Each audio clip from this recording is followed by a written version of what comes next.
있습니다. 누가복음 13장 1절에서 9절까지입니다. 누가복음 13장 1절에서 9절.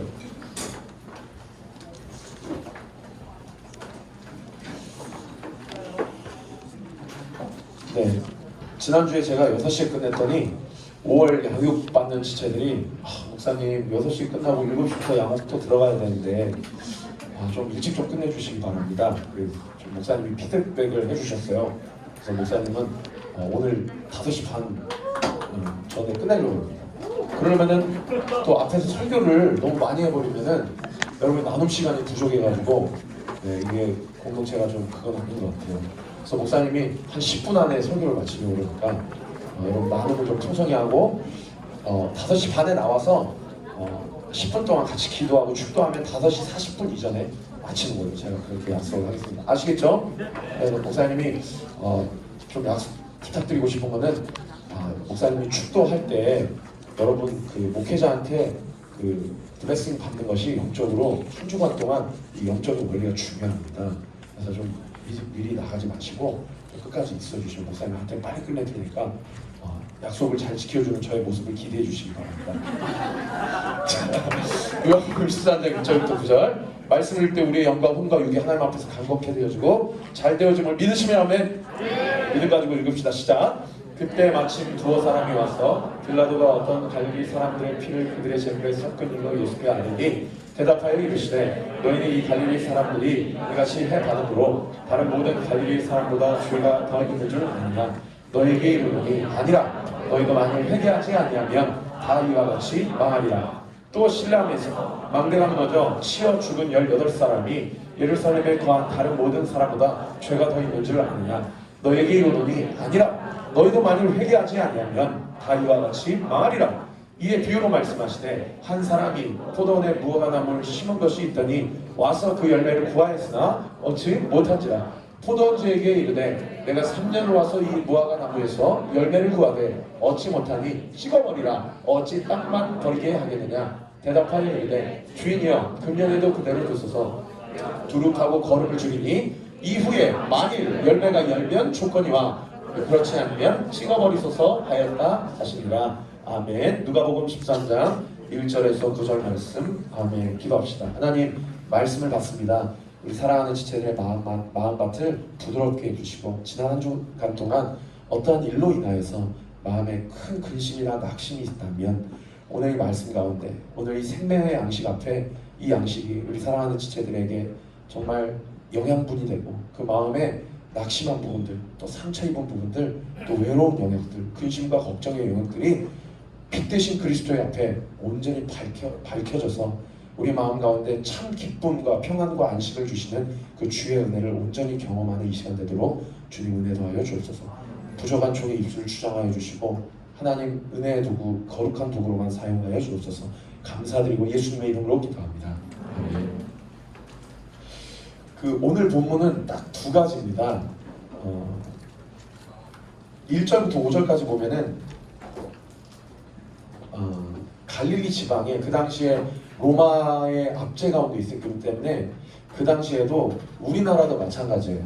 우리나라도 무력으로는 안 된다. 예전에 인도에서 간디가 그랬잖아요. 무폭력, 저항주의. 네, 고마워요, 예지. 그래서 절대 총과 칼로 싸우지 않았잖아요. 그런 사람이 있는가 하면 되게 좀 극단주의자들이 있었어요. 그게 갈릴리 지방의 중심에 있었어요. 그래서 총독인 빌라도 입장에서는 이 갈릴리 지방이 문제의 지역이에요. 그래서 항상 거기에는 중국도 그 공권력이 티벳에 많이 보내요. 티벳. 왜냐면 절대 중국 입장에서는 티벳은 독립하면 안 되는 나라이기 때문에. 그런 것처럼 그 당시 로마 군인들이 갈릴리 지방에 쫙 깔려 있었단 말이에요. 갈릴리 지방의 그 열성 분자들, 이들이 체제를 전복하고 독립하려고 하는 그런 사람들이 있었거든요. 그래서 오늘 1절에 보면 빌라도가 군대를 보내가지고 갈릴리 사람들을 살해하는 일이 그 당시에 있게 됩니다. 근데 사람이 이런 일을 있게 되면 이걸 어떻게 영적으로 해석하려고 하는 경향성이 있냐면 저 사람이 뭔가 하나님 앞에서 애국하거나 뭔가 제대로 나라를 위해서 민족을 위해서 자기 삶을 헌신하고자 했구나라고 바라보기도 하지만 그 저변의 대부분의 사람들은 저 사람이 저렇게 불명예스럽게 죽임을 당한 것은 저 사람이 뭔가 죄가 있기 때문은 아니다. 이렇게 소위 인과응보적 또는 권선징악적 그런 관점으로 조선시대도 마찬가지입니다. 모든 문학과 모든 사상과 철학이 다 그 두 가지 관점에서 해석을 해요. 예전에 제가 어머니 차가 티코였어요. 티코. 슈퍼 티코라고 빨간색. 제일 큰 거. 그래서 제가 가다가 사고를 냈어요. 대학교 1학년 때. 운전면허증 따자마자. 그러니까 우리 어머니가 목사님이잖아요. 우리 어머니가 저를 불러서 첫 마디로 하는 말이 무슨 말인지 아세요? 너 회개할 게 있는 거야. 뭔가 잘못하니까 이런 일이 있는 거야. 네 자신을 좀 돌아봐. 어머니가 그렇게 얘기했어요. 그래서 제가 그 말이 정말 큰 상처가 됐어요. 이런 일들이 있을 때 사람들이 그런 일을 보는 거예요. 자기 자신도 내가 뭘 잘못해서 하나님 깨달으라고 이런 일이 일어나는 건가? 그러면서 오히려 하나님을 모르는 사람들보다도 하나님을 안다는 이유만으로 내 인생이 뭔가 내 생각대로 진행되어지지 않을 때 죄책감을 갖고 살아가는 경향성이 있다는 거죠. 자, 두 번째 사건은 어떤 사건이 있냐면 5절에 보면은 4절에 보면 실로암의 망대, 다른 번역 성경에 찾아보면 탑이 무너졌다 이렇게 되어 있거든요. 탑이 무너졌다.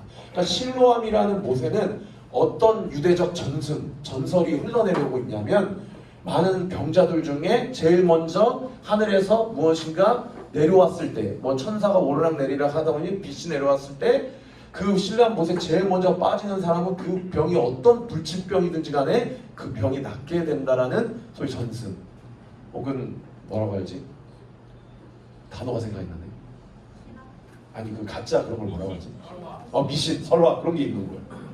그러니까 역시 그러니까 탑 정부에서 아니면 그 커뮤니티 안에서 탑을 세워가지고 그것들을 어느 정도 좀 교통 질서를 하기 위해서 그 건설을 하는 그 상황 가운데 그 어떤 부실 공사로 인해서 탑이 무너진 게 아니라 주석에 보면은 천재지변으로, 그게 번개가 쳤는지 뭐가 쳤는지 모르겠지만 천재지변으로 인해서 탑이 무너졌다, 그 사건이 일어났다. 그래서 그 커뮤니티 안에서 어떤 소문이 일어나게 됐냐면 거기에 연루된 18명은 뭔가 하나님 앞에서 죄가 있었기 때문에 그런 정말 불행한 일들을 겪은 게 아닌가라고 말은 못하죠. 상처받으니까.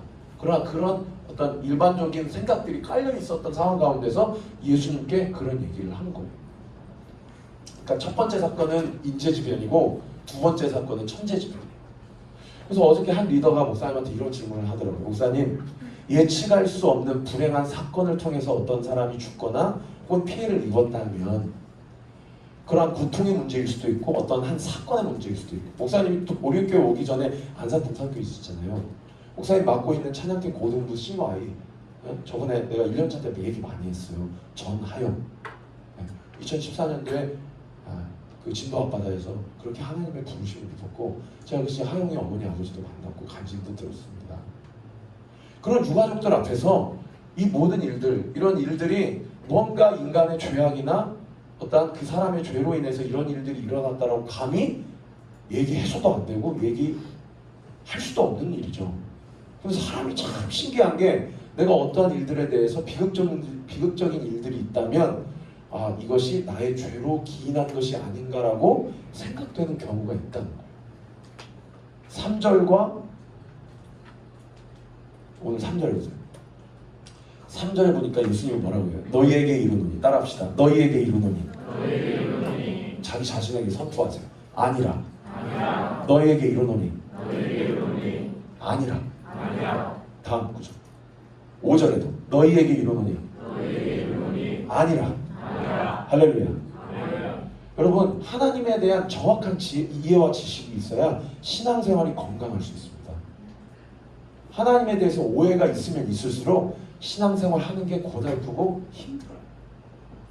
그래서 저는 우리 청년 친구 지체들에게 정말 정확하게 권면하고 도전하고 싶어요. 신앙생활 하면서 여러분의 삶이요, 윤택하고 기뻐야 돼요. 할렐루야.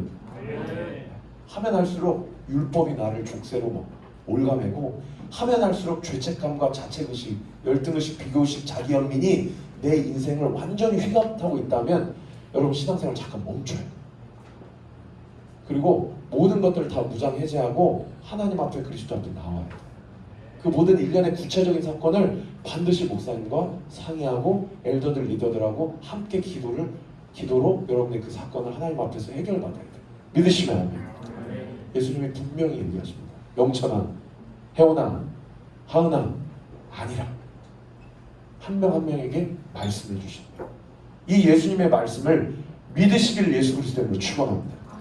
자, 이런 맥락에서 한 가지 비유를 드는 게 오늘 본문에 보면은 6절부터 9절까지 본문인데 요약하면 이런 겁니다.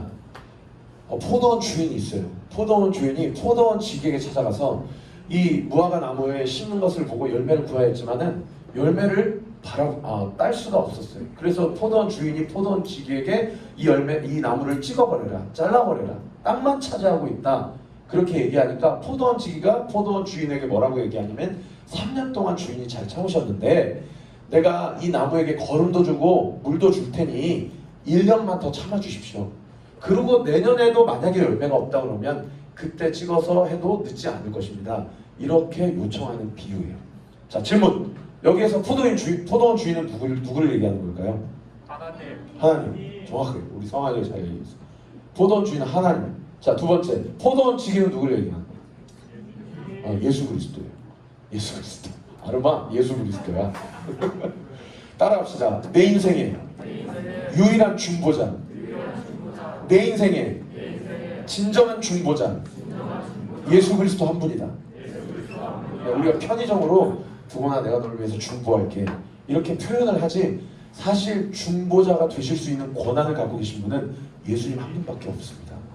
그래서 우리는 고해성사를 할 필요도 없는 거고, 그래서 우리는 다른 누군가를 거쳐서 예수님께 나아갈 필요가 없는 거예요. 여러분 각자가 예수님 앞에 나아갈 권한과 권세를 예수님이 여러분에게 주셨어요. 믿으시면 아멘. 그래서 신앙생활하면서 행복하려면, 윤택하려면, 기쁘려면 이 권한과 이 권세를 잘 활용해야 돼요. 믿으시면 아멘. 그래서 여러분 권한과 권세를 잘 활용하기 위해서 여러분 새벽 기도에 나오라는 거예요. 렘넌트 워십에 나오고 금철에 나오라는 거예요. 여러분 나와서 은혜 받은 사람은 목사님 말이 뭔 말인지 알아요. 나오면 은혜가 있다니까. 근데 목사님이 경험해봐서, 그리고 우리 엘더들 리더들이 어제도 얘기하더라고요. 혼자 신앙생활한다? 용상으로 예배드린다? 절대 은혜를 경험하기가, 죄송합니다, 어려워요. 그거는 어떤 상황 가운데 가능하냐면 북한 같은 상황 가운데 가능해요. 북한 같은 상황. 라디오만 들어도 막 은혜가 넘치고 눈물이 나는 상황. 근데 세속화의 흐름 가운데 있는 대한민국 사회에서 여러분이 드라마나 여러분이 좋아하는 그 어떤 컨텐츠보다도 말씀을 상고하고 기도하기를 기뻐하려면 현장에 나와요. 혼자는 어렵다니까. 내가 경험해봐서 얘기하는 거예요. 그러면 오늘 1절과 2절과 3절, 4절부터 9절까지 모든 맥락에서 볼 때 예수님이 얘기하는 그 얘기는 뭐냐면 회개하라라는 얘기거든요. 포도원 지기는 하나님, 포도원 주인은 하나님, 포도원 지기는 예수님. 그리고 무화과 나무는 누구를 얘기하는 걸까요? 우리 자신을 얘기하는 거예요. 열매 맺지 못하는 우리 자신. 신앙생활하면서도 기쁨을 누리지 못하는 우리 자신. 여러분 자신에게 한번 물어보세요.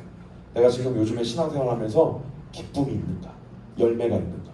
사람들은 열매하면 뭐라고 착각하냐면 내가 전도하라는 얘기구나. 내가 누군가를 영적으로 잉태하라는 얘기구나. 이렇게 오해해요. 오늘 본문의 문맥상 보면 여기서 말하는 열매는 뭐냐면 회개예요. 회개. 할렐루야. 목사님이 회개를 사전적 의미를 찾아봤어요. 지나간 것에 대한 인간적인 후회는 회개가 아닙니다. 내가 지금 하고 있는 것에 대해서 이것이 답이 아님을 알면서도, 이것이 내 인생의 유일한 만족과 해답이 아님을 알면서도 여전히 거기에서 빠져나오지 못한 채 예수 그리스도가 해답임을 알면서도 그분을 구하지 않는 것, 그 상태, 그 상태로부터 온전하게 그리스도에게로 돌이키려고 하는 내 영적인 결단, 그것이 여러분 회개예요. 믿으시면 만약에 회개의 정의가 이렇다면 여기에 있는 청년 친구 모든 지체들 가운데 목사님을 포함해서 회개가 필요하지 않은 사람은 한 사람도 없어요. 오늘 나눌 때에 목사님 저 설교 다 했어. 오늘 나눌 때에 내가 예수 그리스도가 내 인생의 주인이고 그분이 나의 모든 영적, 감정적, 육체적 갈증을 해결하실 수 있는 유일한 분임을 내가 머리로는 알지만 내가 가슴으로는 그것을 살아내지 못하고 그것을 삶으로 실행하지 못하는 그 어떤 것이 있다면 그것을 좀 한번 나눠보고 기도해보고 저를 위해서 기도해 주십시오. 그리고 내가 이 문제에 대해서 하나님 앞에 철저하게 회개하고 싶습니다. 여러분 그렇게 선포하고 고백하고 시인하는 자마다 그런 역사가 여러분의 삶 가운데 실체적으로 있게 되기를 믿으시길 예수님으로 축원합니다. 손 다 들으십시오.